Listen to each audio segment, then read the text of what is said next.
Bismillahirrahmanirrahim. Assalamualaikum warahmatullahi wabarakatuh. Waalaikumsalam warahmatullahi wabarakatuh.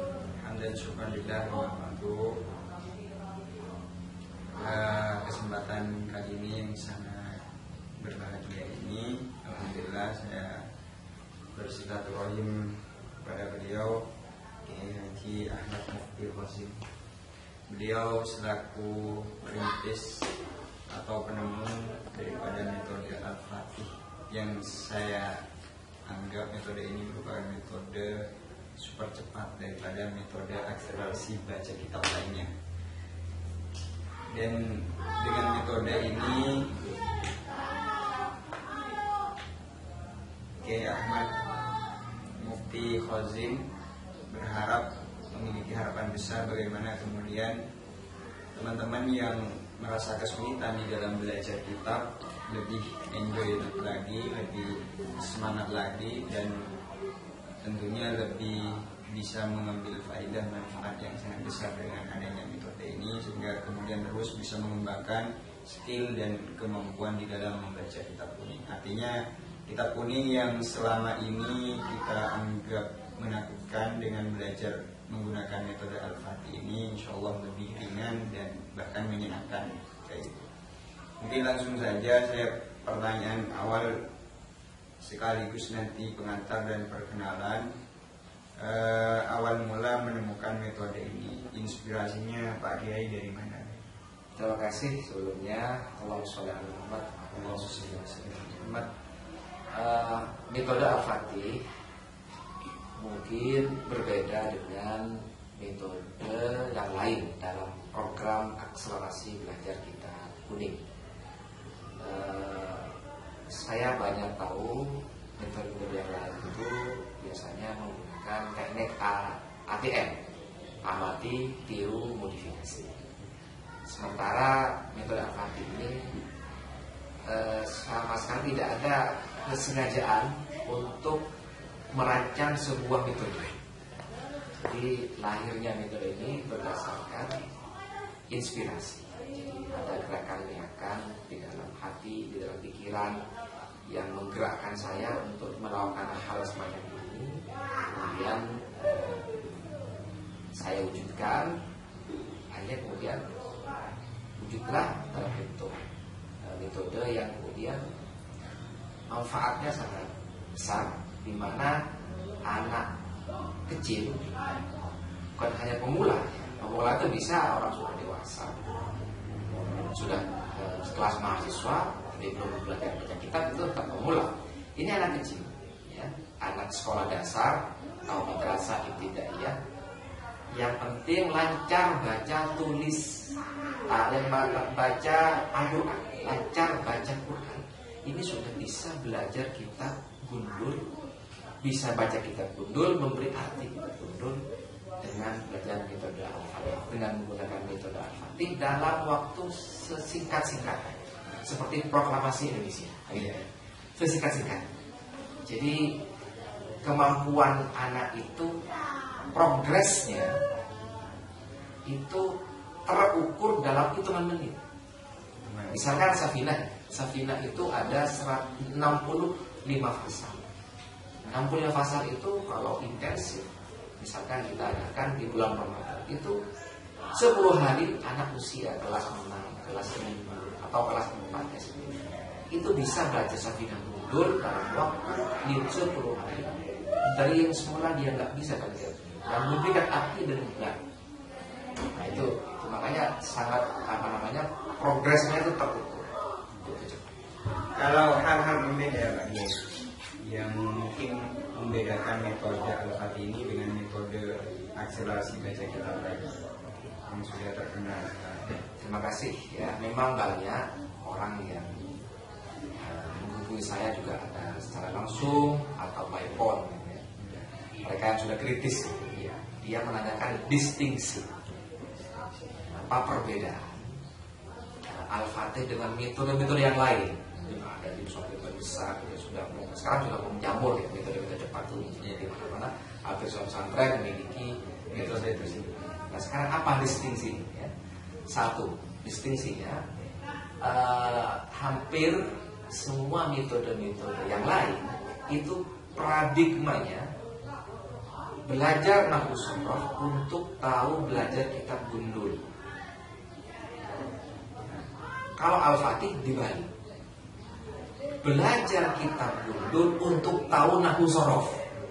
Jadi membaca dulu, baru teori. bukan teori dulu. Bukan teori dulu belajar. Jadi begini, ada semacam prinsip begini ya. Saya pernah ke Mesir ikut short course selama 28 hari di Mesir. Di situ ada seorang dosen yang mengatakan an-nahwu fil kalam kal milhi fit ta'am. Jadi ilmu nahwu itu bagaikan garam. Nah, artinya begini, kita makan menu apa? Misalkan menu nasi goreng. Di situ ada garamnya. Kita makan bakso, di situ ada garam. Asupan garam itu dapat kita peroleh dari makanan, bukan langsung kita nelan garam. Nah, demikian juga prinsip dalam metode Al-Fatih, belajar nahwu sorof itu dapat diperoleh dari kita, asupan nahwu sorof dapat diperoleh dari belajar membaca. Jadi terbalik gitu ya, terbalik. Kita belajar nahwu dari pengalaman kita belajar kitab gundul. Sekarang langsung praktek. Misalkan begini, di dalam kitab Safinah ini tidak ada munajat. Iya. Maka santri yang praktek belajar menggunakan Safinah belum kenal munajat. Baru setelah ini sudah Safinah, baru sudah takrib. Nah, di situ sudah ada munajat. Jadi ilmu nahwu tentang munajat diperoleh setelah dia belajar takrib, bukan kita belajar Safinah. Itu yang pertama. Itu gambaran bahwa metode ini paradigmanya berbeda. Bahwa kalau yang lain itu belajar dari nahwu sorof dulu baru praktek, teori dulu baru praktek. Yang ini praktek dulu baru. Dan itu orang berbahasa begitu, di Arab begitu, di Inggris begitu. Anak kecil bisa bahasa Inggris, anak kecil bisa bahasa Arab di Arab. Ya karena praktek, bukan karena belajar bahasa Inggris. Makanya bahasa itu sebenarnya bukan belajar ya. Bahasa itu tidak memperoleh bahasa. Berarti pembiasan situasi. Betul. Jadi memperoleh bahasa bukan belajar bahasa. Ini yang pertama. Kemudian yang kedua, metode ini sangat elementer, sangat dasar. Yang lain ada 6 jilid, ada 7 jilid, ada 1 jilid tebal segala macam ya. Al-Fatih nahwunya itu hanya 4 halaman, bukan 4 jilid, 4 halaman. Kenapa 4 halaman? Kok nggak banyak? Pada yang lain banyak berjilid-jilid. Karena kita punya prinsip bahwa untuk mengembangkan skill membaca, sekedar membaca, bukan mengarang, ya, itu takaran nahwunya nggak banyak. Jadi 4 halaman itu udah cukup. Sehingga kalau cuma baca kitab, ya udah banyak-banyak nahwunya. Berarti disesuaikan dengan dosis. Sesuai dengan dosis, ada dosis, gitu ya. Yang lain, metode-metode belum kenal dosis. Iya. Al-Fatih itu sudah mengenal dosis karena bahasa itu ada 4. Membaca, ya, keterampilan berbahasa itu membaca atau melakukan bahasa Inggris disebut dengan reading, ada berbicara, maharatul kalam, speaking, mendengar istima atau listening atau maharatul istima. Kemudian juga writing, menulis, mengarang. Jadi ada 4 keterampilan. Nah, 4 keterampilan ini yang paling mudah diajarkan pertama adalah reading atau maharatul qiraah, membaca. Nah, membaca ini tidak banyak kebutuhan terhadap nahwu sorof. Makanya kita belajar bahasa itu memulai dengan membaca, karena nggak banyak kebutuhan nahwu sorofnya. Dan membaca ini kalau berbicara harus punya partner. Kalau partnernya lagi nggak mood, susah kita bicara. Partner susah. Kita ngomong sendiri depan kaca mungkin. Tapi kalau maharatul qiraah, maka lawan belajarnya khairul jalis al-kutub. Nah, gitu. Jadi kita ini nggak usah, kalau kita nggak bicara kan ada orang. Iya. Tapi kalau belajar membaca ya udah kitabnya ada cukup. Makanya itu yang kedua.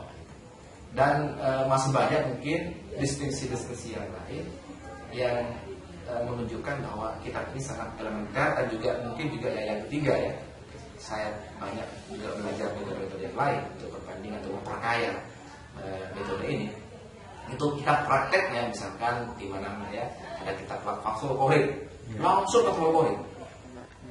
Fathul Qorib itu kan ada matanya, takrib, syarahnya Fathul Qorib. Fathul Qorib itu sudah pegangan guru gitu.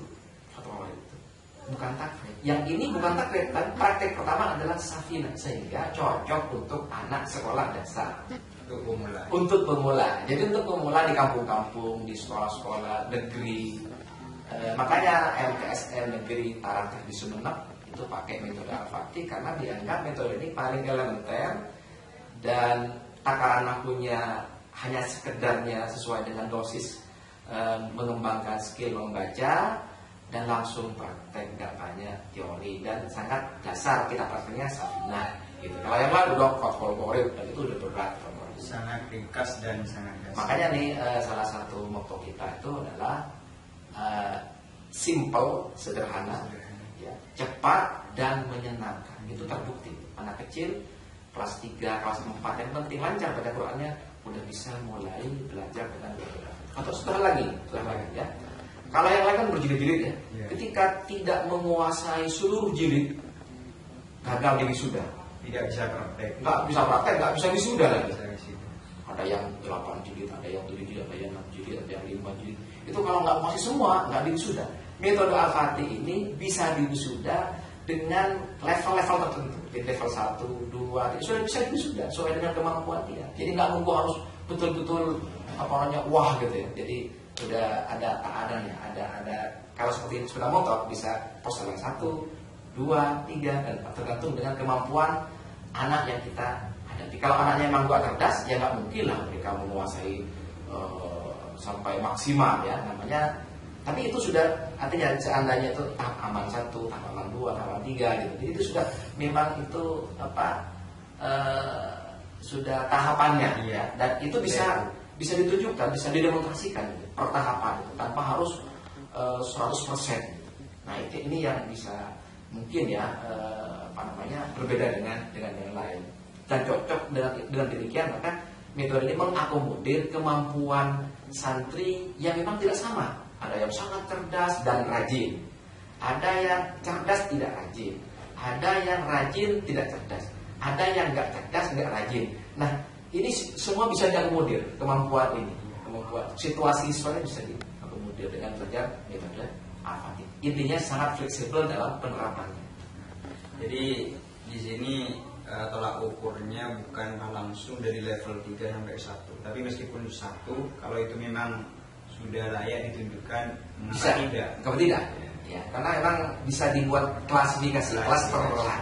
Klaster 1, klaster 2, klaster 3 dia demonstrasi klaster 1, demonstrasi klaster 2 sesuai dengan usia mereka dan kemampuan IQ mereka itu selama ini ya, yang ikut program metode Al-Fatih ini paling rendah umur berapa yang dianggap sudah berhasil?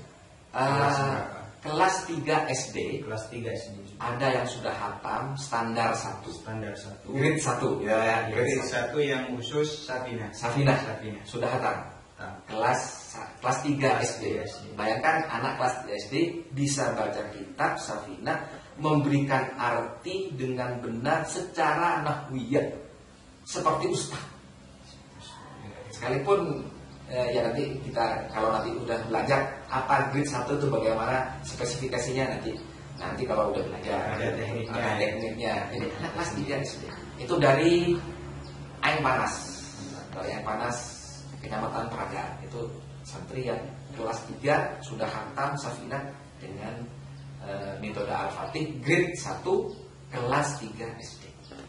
Kalau selama ini selain itu dari level apa saja yang menggunakan metode Al-Fatih? Maksudnya dari paling bawah sampai paling atasnya? Ada yang mahasiswa.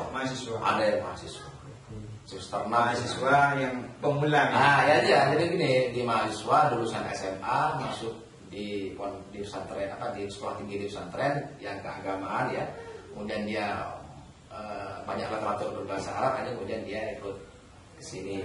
Dan karena sudah mahasiswa maka nanti penerapannya tidak langsung grade 1 ke 2, jadi bisa di-combine istilahnya. Karena dia sudah mahasiswa, dan dia punya kesibukan tidak sama seperti anak sekolah dasar, maka dia yang tugas, makalah segala macam, maka bisa dikombin. Misalkan standar 1 digabung dengan standar 4 gitu. Standar 1 artinya dia bisa memberi makna dengan benar secara nahwiah dan kemudian sekaligus diperkenalkan nahwunya. Nah, bisa begitu.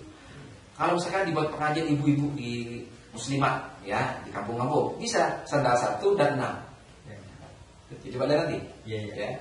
Untuk ibu-ibu 1 dan 6. Masa ibu-ibu sih jadi kita mundur, mesti yang aku sorok kan nggak perlu lah. Yang penting isinya Safina, isinya Rekret dan Sulam dijelaskan. Itu namanya combine 1 dan 6. Kalau mahasiswa pengen tahu aku 1 dan 2, ada dan 3, dan 4, 1 dan 4. Kalau dengan softnya 1 dan 5, begitu digabung combine. Kalau masih memang dia masih pelajar dari mulai dengan cara bertahap lah. Grade 1, grade 2, grade 3, grade 4. Tapi kalau udah besar, ya bisa dengan cara jalbitas seperti itu. Nah itu fleksibelnya kan, jadi ibu-ibu rumah tangga bisa. Pengajian muslimat bisa menggunakan materi dari Safina, ya ada Safina, Sulam atau terus pasti dari metode ini kan ada celah, ada progres, ada perkembangan, juga ada perbaikan. Seperti yang apa saja mungkin perbaikan, kekurangan-kekurangan yang sudah dibenahi oleh Kiai di dalam metode Al-Fatih, mungkin bisa dijelaskan, diceritakan. Selama 4 tahun ya, ini sudah 4 tahun yang lalu Uji coba terus. Jadi memang ada penyempurnaan terkait dengan materi prakteknya, dengan kan ini dalam tabelnya terus disempurnakan, terus kemudian juga cara penerapannya juga, cara mengajarnya, jadi teknik mengajarkannya itu juga terus disempurnakan. Dan alhamdulillah semakin hari semakin bisa membantu, mempermudah bagi pelajar Islam pemula untuk belajar kitab Gundul. Itu yang perlu saya syukuri, bisa membantu mereka belajar kitab Gundul, di mana kitab berbahasa Arab itu kan sebagai sumber primer dari agama Islam. Untuk cabang yang mungkin sudah sampai ke mana saja metode Al-Fatih? Yang paling jauh ya, di Kelantan, Malaysia. Pernah mendatangkan tim instruktur dari Al-Madinah. Ya, jadi dari Kelantan, Malaysia, saya lupa pondoknya. Jadi dibiayai semua sampai nyampe di sana. 1 bulan di Kelantan, Malaysia. Tidak, ada asisten saya. Saya sudah sangat sibuk di sini, jadi asisten saya. Ustaz Jawab namanya. Kemudian juga di Blitar, di Jakarta ada Dr. Khairul Adam, itu dosen UIN Jakarta, juga pakai metode Al-Fatih. Kemudian juga di Kalimantan Barat ada Kiai Sofiullah, alumni Bata-Bata. Di Kalimantan Timur, Pontianak juga ada Kiai Muslim, alumni Bata-Bata. Itu yang jauh ya. Di NTB juga ada. Baik, selanjutnya kalau boleh tahu Kiai, karena metode Al-Fatih ini metode sangat super cepat, bukan hanya sangat, sudah super cepat, melebihi metode-metode akselerasi lainnya. Kira-kira dibutuhkan berapa lama untuk belajar metode Al-Fatih? Contoh dalam grade 1, grade 2, dan grade 3 dan selanjutnya. Grade 1 lah misalnya yang Safina menggunakan metode Safina itu. Kalau waktu ya, kita butuh berapa lama? Itu sebenarnya sangat relatif, tergantung minat dan kemampuan siswa atau santri. Ya. Tetapi kita bisa bikin rank rata-rata ya. Jadi begini, dari tidak tahu baca Safinah, matan Safinah, nggak tahu terus, itu bisa baca matan Safinah 65 hafal. Itu 10 hari. Dari nggak tahu sama sekali, dia bisa baca Safinah dan bisa memberikan arti secara nahwiyah lengkap. Adapun fardu-fardunya untuk sitatun adalah dengan bahasa Maduranya dining banyak fardu setun panikan. Itu terus ya. Itu bisa 10 hari bisa. Itu kalau rata-rata ya.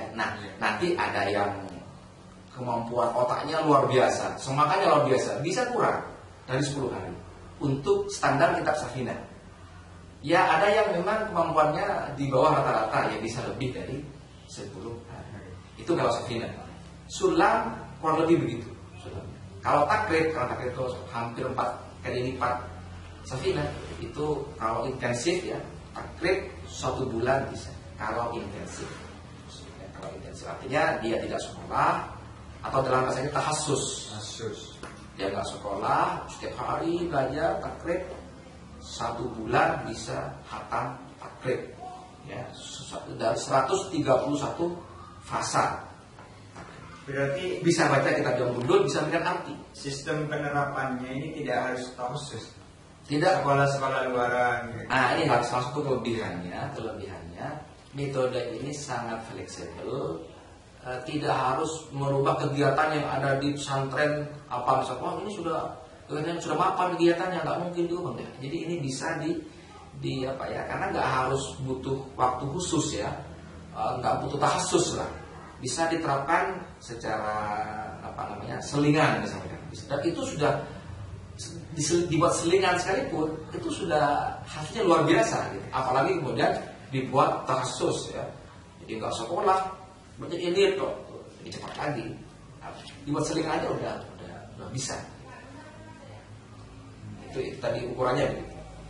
Selama ini yang selain pesantren yang sudah menerapkan yang nggak berhasil. Selain pesantren ada misalkan MTSN negeri Tarate Sumeneb. Itu negeri ya. Kemudian alhamdulillah juga metode Al-Fatih ini sudah dipakai untuk pengembangan mata pelajaran keagamaan di SMPN, di 36 SMPN negeri se-Kabupaten Pamekasan. Jadi Pak Kadis dalam rangka meningkatkan kemampuan guru-guru agama dan apresiasi terhadap mata pelajaran agama, Pak Kadis itu mengundang kami untuk mengadakan pelatihan guru-guru agama. Dan itu pertama kali pelatihan guru agama setelah berpuluh-puluh tahun. Jadi pengakuan testimoni dari guru agama, saya jadi guru agama 22 tahun, belum pernah ada pelatihan untuk guru agama. Baru kali ini ada pelatihan guru agama dengan mengajarkan kitab Safinah metode Al-Fatih. Dan kemarin sampai dilombakan di hotel berlian di Pamekasan. Itu jadi dari semangatnya Bapak Ahmad Zaini selaku Kadis Dinas Pendidikan Kabupaten Pamekasan. Jadi ini dipakai di 36 SMP se-negeri ya, se-Kabupaten Pamekasan. Dan sudah dilombakan. Berarti hasilnya sudah efektif dan sudah ya. Jadi ya artinya guru-guru agama itu mengakui, karena mereka rata-rata lulusan pesantren ya, bahwa ini betul-betul sangat sudah mujarab. Mujarab, sudah sangat mudah sekali, khususnya bagi sekolah ya SMP. Nggak mungkin kan merombak sekolah SMP ditahassuskan, nggak mungkin. Makanya harus ada fisika, kimia dan segala macam. Nggak mungkin, harus sudah ada dari pusat itu kan kurikulumnya. Tetapi ini bisa diselingkan dan hasilnya sangat efektif. Dan lagi Kiai, tentu metode Al-Fatih ini kan tidak hanya khusus untuk orang kota, karena juga bisa diakses oleh teman-teman yang ada di pedesaan.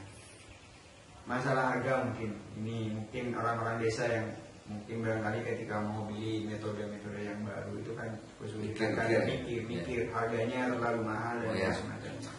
Insya Allah sangat terjangkau. Misalkan Safinah ya. Jadi saya belajar Safinah dengan metode Al-Fatih, ya belinya itu lebih mahal rokok. Lebih mahal rokok. Ya nemen lah, keterlaluan lah kalau kemudian nggak kuat beli rokoknya bisa, apalagi cuma beli kitabnya. Jadi sangat murah sekali. Jadi bahkan ada yang bilang gini, jangan terlalu murah Pak Kiai, jualnya lebih dinaikkan harganya. Oh, ini kok lebih murah dari harga rokok kan? Jadi insya Allah sangat terjangkau. Kalau sampai semua kitab dari Safinah, Sulam, Takrib, Umul Barawahin, Durusul Akhlak, Taisirul Akhlak, Jurmiyah, Emrete, ini ada sekitar 9. Ini insya Allah nggak nyampe 100.000, itu 9 kitab, nggak nyampe 9 kitab. Iya, 9. Artinya itu udah bisa baca itu, yang gundul memberikan arti udah bisa semua. Itu harga kitabnya, itu kalau beli semua ya cukup beli satu bisa, tidak saja bisa. Berarti sangat terjangkau. Sangat terjangkau dari segi harga, dan karena memang tidak full color isinya gitu ya, kelasnya juga standar, tidak blok gitu. Jadi sudah cukup memadai lah. Mungkin nanti teman-teman kalau ada yang misalnya minat, nanti saya cantumkan nomor beliau di deskripsi video YouTube ini. Berikutnya yang terakhir, Kiai, harapan dari jenengan ajunan ke depan untuk metode Al-Fatih dan peminat penggaji kitab kuning, bagaimana harapan ke depannya? Saya berharap semoga Allah memberikan keikhlasan kepada saya. Amin. Dan kepada kita semua, kepada para asatid yang telah, Bapak Kiai juga yang telah menggunakan metode Al-Fatih di lembaga-lembaganya, bahwa upaya kita untuk memberikan pelayanan yang terbaik kepada generasi-generasi Islam agar mereka menguasai bahasa Arab, sumber primer agama Islam. Ini agar kita diberikan semangat dan ikhlas di dalam pembimbingan kita, dan yang paling kita harapkan agar segala daya upaya kita ini menjadi bekal bagi kita di akhir nanti. Itu yang harapan yang. Dan kemudian yang kedua, pada kepala sekolah, kepada para pengasuh, kepada para asatid, perlunya kita ini mengenal zaman. Jadi ada ungkapan cari hakomun yang zaman. Beruntunglah sebuah kaum yang faham zamannya. Zaman sekarang ini perlu percepatan ya. Banyaknya tantangan, banyaknya materi yang harus kita kuasai ya. Karena sudah berubah zaman, harus jadi mutlak. Karena ada orang yang antipati terhadap perubahan, terhadap metode. Jadi menutup diri terhadap perubahan, dan bahkan menganggap kurang berkah. Nah, ini yang saya malah sangat merasa tersinggung ya. Metode yang baru itu nggak berkah. Nah, perlu saya tegaskan di sini bahwa metode Al-Fatih ini adalah metode Syekhona Khalil Bangkalan yang kita kembangkan. Nah, ada yang begini ke saya. Oh, saya tawarkan ke seorang kiai. Saya punya metode cepat baca kitab, metode Al-Fatih. Yang ngomong gini, metode yang baru-baru kurang berkah katanya. Loh, ini bukan metode baru, ini malah metode Syekhona Khalil Bangkalan yang saya kembangkan, yang saya eksplorasi lah. Saya dibatkan selop cincin, sosok lagi melok, kan gitu. Jadi ini metode Syekhona Khalil Bang. Nanti kita tunjukkan kalau nanti datang ke sini apa yang maksud dengan metode Syekhona Khalil.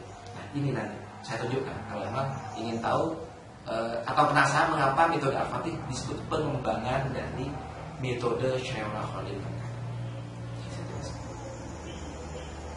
Mungkin cukup ya.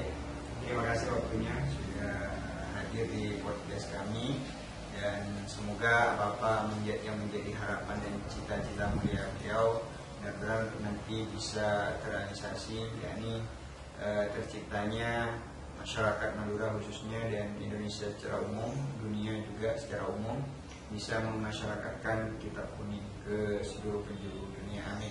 Amin. Ya, terima kasih. Terima kasih. Jazakumullah khairan. Assalamualaikum warahmatullahi wabarakatuh. Waalaikumsalam warahmatullahi wabarakatuh.